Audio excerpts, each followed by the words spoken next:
नमस्कार, मी Manisha. Bright foods and creation हे यूट्यूब चॅनलवर आपले खूप खूप मनापासून स्वागत आहे. आज आपण कोल्हापुरी सुप्रसिद्ध खंडोळी तयार करणार आहोत. खूप अशी सोपी रेसिपी आहे. खूप कमी साहित्यात तयार करता येते आणि पौष्टिक नाश्त्यासाठीही ही रेसिपी करू शकता. तुमच्या भागात या रेसिपीला कोणते नाव आहे हे तुम्ही नक्की मला कमेंट करून सांगा. ही रेसिपी अगदी फक्त 2 साहित्यात तयार होते. खूप असे मसाले हे आपण येथे वापरणार नाही. त्यामुळे ही रेसिपी तुम्ही नक्की ट्राय करा. खूप अशी सोपी आहे. पण त्याआधी तुम्ही जर माझ्या चॅनलवर नवीन असाल तर प्लीज चॅनलला सबस्क्राईब करा आणि व्हिडिओला लाईक करा. चला तर मग आपण रेसिपीला सुरुवात करूया. सुरुवातीला मी एका गॅसवरती तवा गरम करायला ठेवलेला आहे.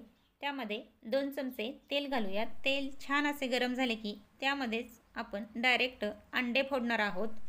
अंड्यातील थोडासा पिवळा भाग पसरवून घ्यायचा. त्यावर थोडेसे मीठ घालूयात आणि वरून या अंड्यावरती एक ब्रेड ठेवायचा. ब्रेड हा कमी गोड असावा. या ब्रेडला थोडेसे वरून तेल लावून घ्यायचे किंवा बटर लावले तरीही चालेल. गॅस हा मीडियमच ठेवायचा. 1 ते 2 मिनिटानंतर अंडे छान परतले की हे पलटून घ्यायचे. पहा, मस्त असे खरपूस रंगावरती आपले अंडे भाजले गेलेले आहे. आता दुसरी बाजूही 2 मिनिटं छान अशी खरपूस भाजून घ्यायची. एका बाजूने ब्रेड आणि एका बाजूने अंडे छान असे दोन्ही बाजूने खरपूस असे भाजून घेतले की खूप मस्त असा रंग येतो. आता हे आपले भाजून झालेले आहे. आता आपण हे काढून घेऊयात. मी आणखीन एक ब्रेड दाखवते. आता 2 चमचे तेल घालून पुन्हा एकदा आपण यामध्ये एक अंडे फोडून घेऊयात आणि यातील पिवळा भाग थोडासा पसरवून घ्यायचा. यावर थोडेसे मीठ घालायचे म्हणजे छान अशी टेस्ट येते. अंड्याच्या पोळीवरतीच हा ब्रेड ठेवायचा. ह्या ब्रेडलाच वरून थोडेसे तेल लावून घ्यायचे आणि मीडियम गॅसवरती हे भाजून घ्यायचे.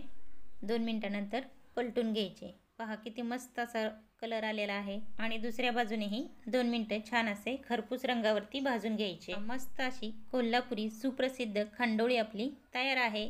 आता आपण हे काढून घेऊयात.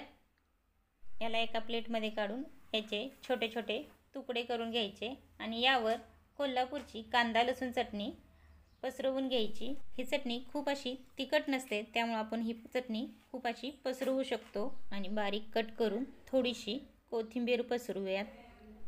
ही डिश नाश्त्यासाठी खूप पटकन होते. तुम्ही नक्की ट्राय करा. यावर थोडासा टोमॅटो सॉस पसरवून घ्यायचा. याच्यावरती सॉस टाकल्यामुळे ही डिश नक्की लहान मुलांनाही खूप आवडेल. तुम्ही नक्की ट्राय करा. तुमच्या मित्रमैत्रिणी व नातेवाईक यांनाही शेअर करा. व्हिडिओ आवडला असेल तर व्हिडिओला लाईक करा आणि चॅनलला सबस्क्राईब करा. कशी वाटली कोल्हापुरी अंडा खंडोळी ही रेसिपी नक्की कमेंट करून सांगायला विसरू नका. तर पुन्हा भेटूयात अशाच नवनवीन चमचमीत झणझणीत रेसिपीसोबत. तोपर्यंत बाय बाय.